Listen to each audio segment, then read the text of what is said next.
जय हिंद। इस वीडियो में हम समझते हैं कि पाकिस्तान में आटा की कमी क्यों हुई है और इस आटे की कमी को लेकर पाकिस्तान में अभी कैसा माहौल बना हुआ है और इन आटे की कमी से वहाँ के जो लोग हैं उन पर क्या प्रभाव पड़ा है और इस आटे की कमी से ही अब तक पाकिस्तान में कौन कौन सी घटना हो चुके हैं। चलिए इन बातों को पूरी डिटेल से इस वीडियो में समझते हैं। तो देखिए, सबसे पहले हमें जानना होगा कि पाकिस्तान में जो गेहूँ है इसकी बर्बादी कैसे हुई। जाहिर सी बात है, जो आटा है वो गेहूं से प्राप्त होता है और जब तक गेहूं पर कुछ विपरीत प्रभाव नहीं पड़ेगा तब तक आटा पर भी कुछ उतना प्रभाव नहीं पड़ेगा। तो इसमें देखना होगा हमें आखिर जो पाकिस्तान का गेहूं है वो गेहूं कैसे बर्बाद हो गए। देखिए, इसकी कहानी हमें चलना होगा 2022 में, जब बरसात का मौसम आया होगा, क्योंकि पाकिस्तान के जो इस निचली हिस्सा है बलूचिस्तान और सिंध राज्य, उसमें बाढ़ के कारण, सिंधु नदी के बाढ़ के कारण यहाँ पर जो है बाढ़ आती है, जिसके कारण हजारों फसलें नष्ट हो जाती है। तो चलिए इसको हम पूरी डिटेल से जानते हैं। तो देखिए, यहाँ पर तो भारत है, ये भारत के जस्ट इधर है, ये पाकिस्तान है। यहाँ पर देखिए, यहाँ से एक नदी निकलती है तिब्बत के मानसरोवर झील से, ये सिंधु नदी ऐसे ऐसे निकलती हुई और ये पाकिस्तान में प्रवेश करते हुई जाकर इधर अरब सागर में जाकर गिर जाती है। देखिए, ये जो सिंधु नदी है इसको लेकर भारत और पाकिस्तान में विवाद भी चलता है। देखिए, 1900 और इसी विवाद के लिए जो 1960 है, 1960 में सिंधु समझौता होता है। सिंधु समझौता, देखिए इस समझौता के तहत कहा जाए, पाकिस्तान का इस समझौता के तहत कहा गया कि ये जो सिंधु नदी का पानी है इसका 20% जो है उपयोग ये भारत करेगा और शेष जो 80% है इसका उपयोग ये पाकिस्तान करेगा। देखिए, और ये देखिए, केवल हम लोग यहाँ पर 20% उपयोग करते हैं, शेष 80% जो है इसका पानी पाकिस्तान में जाता है। इसको लेकर ये झगड़ता रहता है, नहीं नहीं तुम हमारे ऊपर 80% आने दो, नहीं तो ये ठीक नहीं होता, मतलब विवाद से ग्रस्त है, जिसके कारण 1960 में सिंधु समझौता किया गया। तो देखिए, ये जो नदी है ये इसका नाम है सिंधु नदी। अब देखिए, यहाँ पर ये तो केवल सिंधु नदी है, लेकिन इसके बहुत सारी सहायक नदी है जो कि प्रत्यक्ष या अप्रत्यक्ष रूप से इसमें जाकर अंततः मिल ही जाती है। जैसे कि आप देखेंगे यहाँ पर चिनाब, झेलम, रावी, सतलज, ब्यास। देखिए, ये 5 नदियाँ, ये 5 नदियाँ जाकर किसी न किसी तरह से कुछ अपने मिलती है और अंततः जाके सिंधु नदी में मिल ही जाती है। तो यहाँ तो हमने केवल 20% रोका, और देखिए 20% से ज़्यादा हम लोगों को रोकने भी नहीं देता था, कहता नहीं नहीं हमारे ऊपर 80% आने दो। अब तो कहना कि हमें ठीक है जब तुम लेके, तो यहाँ से आया ये सिंधु नदी और इसी बाढ़ के कारण अब देखिए पाकिस्तान के ये दो निचली थोड़ा सा ऐसे ढलान की तरह है, जिसके कारण इसे ये जो है ये बलूचिस्तान है और ये सिंध राज्य है। पाकिस्तान का बलूचिस्तान और सिंध राज्य, यहाँ से जब सिंधु नदी जाता है तो इनसे होकर गुजरता है। तो देखिए, अब जाहिर से बात है जहाँ नदी होती और इधर तो पहाड़ी इलाका है, हिंदू कुश पर्वत है और यहाँ पर बर्फीला क्षेत्र है, चूँकि यहाँ पर जाहिर से बात है यहाँ पर जो है फसल की खेती नहीं होगी, तो ये बच जाता है, यहाँ पर आता है। तो यहाँ पर जो है नदी का दबाव बन जाता है और कुछ उपजाऊ भूमि है, जिसके कारण इस बलूचिस्तान और सिंध में पाकिस्तान की खेती अधिकतर होती है। तो यहाँ पर देखिए, हम लोग 20% से अधिक रोकते हैं तो तुरंत विवाद खड़ा कर देता है, तो कहता है कहाँ हम ठीक है लेके जाओ। और यहाँ से देखिए, यहाँ से 5 नदी निकल गई, झेलम, चिनाब, रावी, सतलज, ब्यास, लेकिन इस 5 नदी पर बहुत सारे बांध बने हुए हैं। जैसे कि आप देखें तुलहस्ती और सतलज बांध और तुलुल परियोजना, मतलब बहुत सारे परियोजनाओं को इस पर, इन 5 नदियों पर किया गया है। अब समझिए, जब इस 5 नदियों के हम बांध को अपना खोल देंगे, समझिए परियोजना को अपना हटा देंगे, तो अब इसका क्या हाल होगा।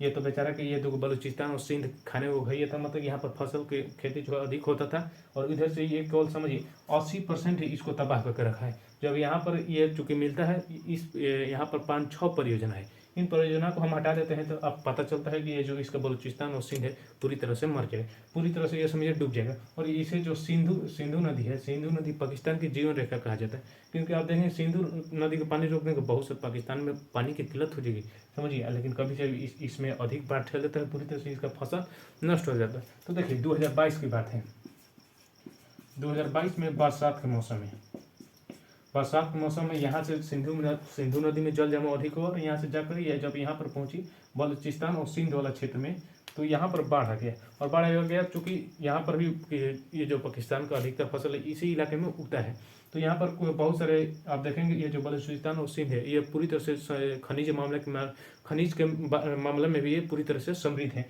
कारण और यहाँ पर देखिए खनिज के मामले में समृद्ध है, यहाँ पर फसल योग्य भूमि है, फसल करने योग्य यहाँ पर भूमि है, और यहाँ पर चाइना और पाकिस्तान, चाइना का जो है पूरी तरह से नजर है, यहाँ से सीपी से लेकर ऐसे चला गया है। और यहीं पर आप देखेंगे बहुत सारे चाइना के उद्योग है, और यहीं से जो है आप देखेंगे कि ये जो चाइना है अपना, जो पाकिस्तान का माल नहीं, अपना माल पूरी तरह से मध्य एशियाई देशों में निर्यात करता है। केवल यहीं से, यहाँ पर ग्वादर बंदरगाह है पाकिस्तान का, ग्वादर बंदरगाह। अब देखिए, चूंकि ये जो सिंध और बलूचिस्तान है, यही पाकिस्तान का खाने योग्य, मतलब यहाँ कुछ फसल करने योग्य भूमि था। और यहीं पर आप देखेंगे चाइना सीपी सिला दिया। ऊपर से इसका खनिज, यहाँ पर जो खनिज समृद्ध है, इसके खनिजों का भी दोहन चाइना करने लगा, और यहाँ पर अपने उद्योगों को उद्योग बैठा दिया। और यहाँ पर बहुत सारे चाइना के कर्मचारी, सैनिक और डॉक्टर उक्टर रहते हैं यहाँ पर। तो ये जो दो इलाका था, एक तो यहाँ पर यही जो गेहूं को योग्य था भूमि, ये फसल के योग, और यहीं पर उद्योग बैठा दिया, खनिज का हनन कर रहा है। और यहीं पर कुछ बहुत सारा ऐसी कूड़ा कचरा बिक दिया, जिसके कारण इस फसलों पर विपरीत प्रभाव पड़ा। अब विपरीत प्रभाव पड़ा तो फसलों को भारी मात्रा में नुकसान हुई। और ये देखेंगे कि यहाँ पर बहुत सारे जल जमा हुआ, जल जमाव के कारण पाकिस्तान में समय मलेरिया बहुत हद तक फैल गया। और बहुत लगभग 3 या 4 महीने पहले पाकिस्तान के जो लोग थे, वो मलेरिया से बहुत सारे लोगों को मृत्यु हो गई थी। और अनुमान लगाया गया था कि 2023 में, 23 के जनवरी तक पाकिस्तान के जो 32 जिला है, 32 जिला है, राज्य की बात नहीं कर, 32 जिलों में जो है मलेरिया बहुत, मतलब 32 जिलों में पूर्णतः फैल जाएगी। और इसी देखेंगे मलेरिया के कारण जो 3.3 करोड़, यहाँ के 3.3 करोड़ जो है जनसंख्या, वो पलायन कर देती इस बलूचिस्तान और सिंध वाले क्षेत्र में। मतलब कि सीधा से हमें समझना है कि ये जो दो इसका बलूचिस्तान और सिंध का क्षेत्र था, यहाँ पर फसल करने योग्य था, लेकिन यहाँ पर प्रभाव कौन कौन डाला? पहला, यहाँ के जो खनिज है, खनिज का दोहन करने लगा चाइना, चाइना के यहाँ पर उद्योग स्थापित हो गया, सीपीसी लेके चल गया। और ऊपर से ये बाढ़ का, समझिए सिंधु नदियों का पानी यहाँ पर बाढ़ ठेल दिया, जिसके कारण यहाँ के जो गेहूँ है वो पूरी तरह से बर्बाद हो गया। अब देखिए बर्बाद हो गया तो यहाँ के जो है आटे की किल्लत उत्पन्न हो गई। और पाकिस्तान आटा कहाँ से लाए, कहाँ से लाए? और इसी आटो को लेकर बहुत सारे देखेंगे कि लोग आंदोलन, मतलब आंदोलन नहीं कह सकते, लेकिन खरीदने के लिए पूरी तरह से रोडे पर दौड़ जा रहे, भगदड़ मच जा रही है। और बहुत सारे लोग इसमें भागते समय सड़क पर कोई गिर जा रहा है तो उसमें कोई उसको कचर कर मार दे रहा है। तो इस तरह बहुत सारी घटनाएं पाकिस्तान में हो रही है। तो ये आप समझ गए कि ये बलूचिस्तान और सिंध वाला एरिया जो है, इसमें कैसे फसलों को नुकसान हुआ। अब देखिए, अब मेन हम मुद्दा पाते हैं, ये जो पाकिस्तान है, इसमें आटा की किल्लत कैसे हुई। देखिए आटा की किल्लत तो ये तो ऐसे हुई, लेकिन अब इसका प्रभाव को हम जानते हैं। देखिए सिंध, ये तो सिंध है, यहाँ पर सिंध में एक है जिला मीरपुर खास जिला, यहाँ पर मीरपुर खास जिला में 2 मिनी ट्रक आई।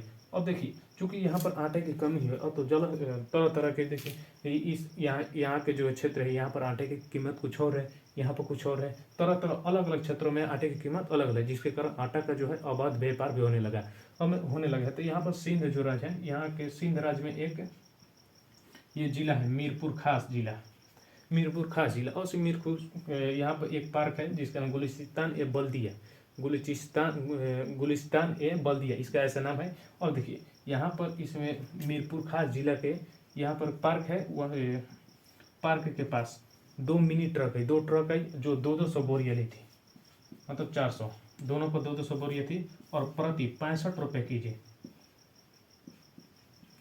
65 रुपये के जी समझिए यहाँ पर यदि आटा बेचा रहा था। जब आटा बेच रहा था लोगों को पता चला, और यहाँ पर आटा है, क्योंकि वहाँ पर खाने की बहुत से किल्लत आ गई है। तो यहाँ पर लोग दौड़े, और दौड़े पूरी तरह से, इस चूँकि यहाँ पर बहुत सस्ता मिल रहा था, 65 रुपये किलो। और हमारे देश में समझिए, हम लोग को गाँव में देखिएगा तो 25 रुपये मिलता है आटा, 25 रुपये प्रति के जी। तो यहाँ पर पता चला इस सिंध के ये जो मीरपुर खास जिला है, यहाँ पर लोग दौड़ लाए, और दौड़ते दौड़ते आए तो यहाँ पर एक व्यक्ति थे जिनके 7 लड़के थे, और उनकी मृत्यु हुई। और देखिए ये तो यहाँ पर ऐसे घटना घटी। और देखिए एक और घटना, ये देखिए एक हरि सिंह कुल्हू नाम का व्यक्ति है, जो कि आटे के लिए दौड़ता हुआ जाता है। जब दौड़ता हुआ जाता है तो अचानक इस सड़क पर गिर जाता है, सड़क पर गिर जाता है। बहुत सारे लोग इसको धान कर ऊपर, मतलब इसके ऊपर चढ़ जाते हैं, जिसके कारण ये पूरी तरह से घायल हो जाता है। जब घायल हो गया तो यहाँ के जो खाद्य विभाग है, खाद्य मंत्रालय उसे प्राथमिकी दर्ज कराई, लेकिन उधर से कोई रिएक्शन नहीं है। मतलब कि यहाँ पब्लिक की जान जा रही है, लेकिन वहाँ के जो खाद्य मंत्रालय लोग पूरी तरह से बैठे हुए, इन पर ना कोई कार्रवाई है। इनका बेचारा बाल बच्चा पूरी तरह से रो रहा है, लेकिन इसको कोई समझे ना ही वहाँ पर आटा उपलब्ध हो रहा है, और ना ही इनको समझे प्राथमिकी दर्ज करो। यहाँ के जो अधिकारी थे, जब आटा दिया रहा था तुम लोग कैसे थे, कैसे ये ऐसे जो है भगदड़ मच गई। तो उन अधिकारियों के विरुद्ध जो है, ये जो कोल्हू साहब है, ये वहाँ के अधिकारियों के बीच कार्रवाई करने को कहे, लेकिन यहाँ पर इसे मतलब इग्नोर करके प्राथमिकी दर्ज नहीं किया गया। और देखिए एक और घटना, देखिए एक और घटना है जिसमें एक लड़की है, वो बेचारी छोटी लड़की है, उसको भी यहाँ पर गरीबी पूरी तरह से व्याप्त है, इसलिए अब पाकिस्तान का नाम हो गया कंगाल पाकिस्तान। यहाँ की एक लड़की और बहुत सारे महिला जो है वो अपने आटा के लिए दौड़ रही थी, उनको वो भी सड़के में गिर गई, पूरी तरह से वो भी गल गई। मतलब कि ये आटे के लेकर यहाँ पर इस क्षेत्र में बहुत सारे किल्लतें मचे हुए, लोग जो हैं वो दौड़ रहे हैं, कुछ ना कुछ यहाँ पर भगदड़ मच रही है, और यहाँ पर जो लोग सड़क पर गिर कर यहाँ पर कचरा जा रहे हैं। अब देखिए यहाँ पर ये जो सिंध वाला, ये हम बताएं मीरपुर खास जिला, यहाँ पर जो आटा मिल रही थी वो 65 रुपये के जी मिलती। अब देखिए पाकिस्तान का 2 क्षेत्र है, कराची, ये जो कराची है ये बहुत ही विकसित है। अब जहाँ जाहिर सी बात है, जो सामान किसी भारत, मान ली भारत के जो सामान भारत के गांव में मिलेगी, वो सामान भारत के किसी प्रसिद्ध शहर में, फेमस शहर में उतना अधिक दाम के मतलब मिलेगी। तो यहाँ पर जो था वो 65 रुपये मिला था। और पाकिस्तान के ये जो कराची है और यहाँ पर पेशावर, ये जो 2 जगह है, ये पेशावर हथियारों के लिए प्रसिद्ध है। तो इन दोनों जगहों पर देखिए, कराची में 160 रुपये की जो किलो बेचा रहे, 160 रुपये, अब पहले था 140 के, डायरेक्ट बढ़ गए, प्लस 20 हो गए। और यहाँ पर जो पेशावर है, पेशावर में देखिए 150 के जी प्रति के जी, 150 के प्रति के जी यहाँ पर चावल बेचा रहे।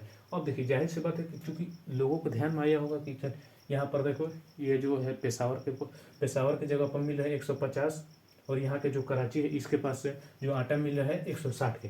तो लोगों को जब पता चला कि यहाँ पर 65 के आटा मिल रहा है, तो यहाँ पर भीड़ दौड़ गई, तो यहाँ पर बहुत सारे लोग कचरा गए और मर गए, बहुत सारे लोग, औरत, महिलाएं, नाबालिग बच्चे, बहुत सारे को यहाँ पर दिक्कतें हुई। तो इस तरह से जो पाकिस्तान में आटा है, तरह जगह जगह मतलब अलग अलग दामों पर बेचा रहा है। जैसे यहाँ पर देखिए, यहाँ पर दाम कम हुआ, दौड़ गया भीड़।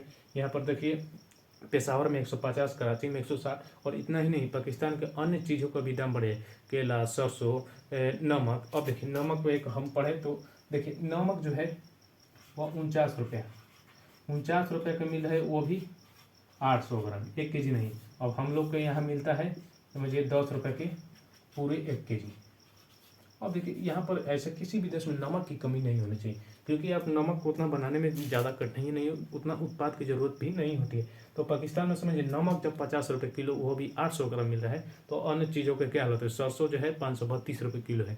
अलग अलग वस्तुओं के दाम अलग अलग, बहुत सारे समझिए अपने चरमों पर पहुँच गया। और इसकी जो है निर्यात, इसका जो व्यापारिक संबंध है वो भी बिगड़ते चला जा रहा है, और ये पूरी तरह से जो चाइना है, चाइना के शिकंजे में फंसा जा रहा है। तो मतलब पाकिस्तान का कंगाल होना पूरी तरह से तय है। भारत से मदद इसका जो पीएम था वो भारत से मदद मांग रहा है, तो भारत ने अभी कुछ नहीं किया है। ये समझिए भारत का ही है, लेकिन ये बहुत ही एथिक किया है, जिसके कारण इसका समझिए ना दिया जाए वो भी अच्छा है, लेकिन क्या करेगा, ये अपना बेटा ही है और मांगे तो देना बहुत ही जरूरी है। तो खैर चलिए, ये पाकिस्तान में ऐसे ऐसे समझिए वृद्धि हुआ है वस्तुओं के दाम में, और वहाँ पर गरीबी पूरी तरह से फैल रहा है, और अकाल की समस्या उत्पन्न हो रही है। चलिए अब यह वीडियो यहीं पर समाप्त होता है। जय हिंद।